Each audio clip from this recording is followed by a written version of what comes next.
কেৰেণী চেলিৰ চিঠি। কবি মহেন্দ্ৰ বৰা। সি বিচৰা চিঠিখন নাহিল, আজিও নাহিল।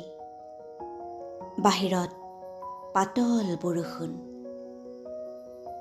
শনিবাৰৰ এই মৰম লগা বিয়লিটো কিমান ধুনীয়া হ'লহেঁতেন এখন চিঠিৰে।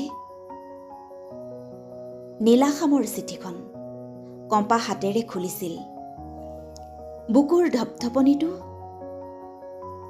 কিমান আশাৰ চিঠি এইখন।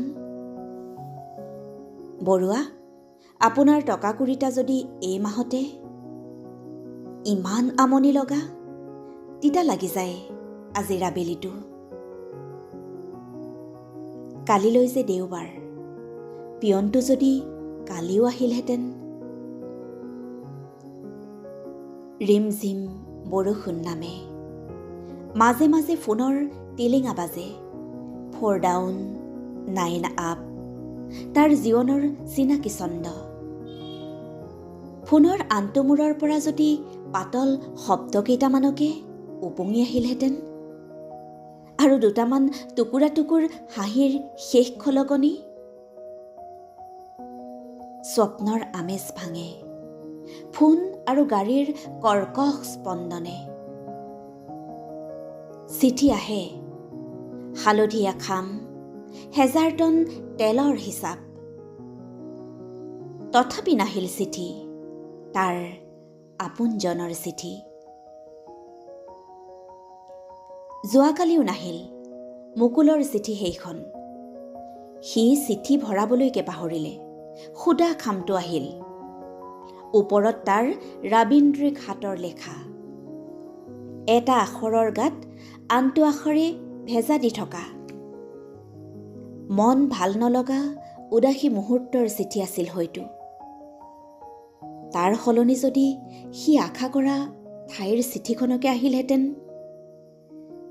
শুই শুই ভাগৰ লাগি চিঠি লিখিবৰ মন যোৱাকৈ যোৱা ৰাতিটো যদি আৰু অকণমান দীঘল হ'লহেঁতেন। এই ডিচেম্বৰৰ ৰাতিবোৰ কিয় যে ইমান চুটি, বেয়া লাগি যায়। সময় নাই হয়তো তেওঁৰ, সময় নাই। বগা কাগজ এখিলাত যদি তেওঁৰ পাতল ওঠৰ অকণমানি চুমাৰ চেকা এটাকে, তাৰ ৰেচন কাৰ্ড, পে স্কেলৰ জীৱনটো এটা ট্ৰেজেডিৰ বুকুটি খুটি। সোণৰ সপোন গুৰি হৈ যায় ৰেলৰ ইঞ্জিনৰ চেপাত নহয়, ফাইলৰ হেঁচাত। বালিৰ লগত মিহলি হৈ থকা সোৱণশিৰীৰ সোণৰ গুৰি ৰ'দৰ পোহৰত নিজিলিকে চিকিমিকি বালিচন্দা জ্বলে। গল্পত কোৱা বলেছলভৰ দৰে নিজৰ নামত নিজেই চিঠি দিব নেকি? বেয়া নহ'ব কিজানি।